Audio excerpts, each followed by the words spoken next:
బాధ్యతలు నిర్వహిస్తున్నాను పార్టీలో.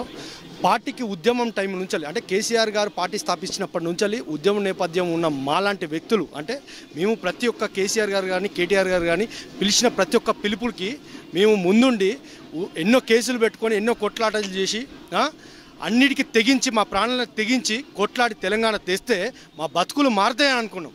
కానీ మా బతుకులు మారకపోగా మమ్మల్ని ఎట్లా అంటే ఒక అడ్డ మీద కూలీలాగా, విద్యార్థి నాయకులు అంటే ఒక అడ్డ మీద కూలీలాగా మరీ దారుణంగా అంటే విద్యార్థి నాయకులాగా చూడడం లేదు ఎక్కడ.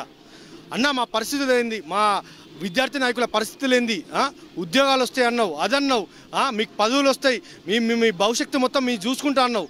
ఇప్పుడు ఏమైందన్న అని అడిగితే మా గవర్నమెంటే లేదు, ఇప్పుడు ఏం చేయగలుగుతాం అనే స్థితికి వచ్చింది. మీరు డైనమిక్ లీడర్ అన్నారు, అలాంటి ఆయన వదిలేసి వెళ్ళిపోతే ఎలా మరి? అంటే గవర్నమెంట్లో ఉన్నప్పుడు మంత్రులకి ఎమ్మెల్యేలకి జడ్పీ చైర్మన్లకి ఎవరికి పవర్ లేనప్పుడు మమ్మల్ని మా భవిష్యత్తుని చూస్తారనే నమ్మకం మాకెట్లా వస్తుందండి? మాకు ఆ నమ్మకం పోయింది. ఇప్పుడు బీసీ నాయకుడు మా గెలుసీన్ అని ఉన్నాడు, మా బాబా ఫసీదున్ అని ఉన్నాడు.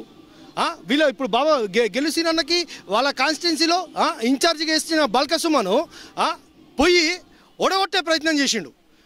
మా బాబా ఫసీదున్ అన్న ఎలక్షన్ టైంలో పోయి ఓడగొట్టే ప్రయత్నం చేసిండు, ఆయనకి డిప్యూటీ మేయర్ రాకుండా చేసిండు. మాలాంటి విద్యార్థి నాయకులు మా కష్టం మా చెమట చుక్కని వాళ్ళు వాడుకొని ఏ రోజు మాకు ఏది ఇవ్వకపోగా ఇంకా మాపై దురుసుగా ప్రవర్తించడం. మీరు మెసేజ్ చేయండి, మీరు వాట్సాప్ చేయండి, మీ బాధలు ఏమున్నా తీరుస్తా అంటే మళ్ళీ ఇవాళ కనబడినోడు మళ్ళీ కనబడాడు, మళ్ళీ ఎక్కడో రోడ్డు మీద కనబడితే అన్న మా పరిస్థితులు ఏంటంటే మా జీవితాలు ఏంటంటే అరే పోండ్రా బాయ్ మీరు కష్టపడ్డారో అయిపోయింది, ఇప్పుడు మీకేం పనిరా, మీకు మాత్రం ఏం పని అని అన్నాడు.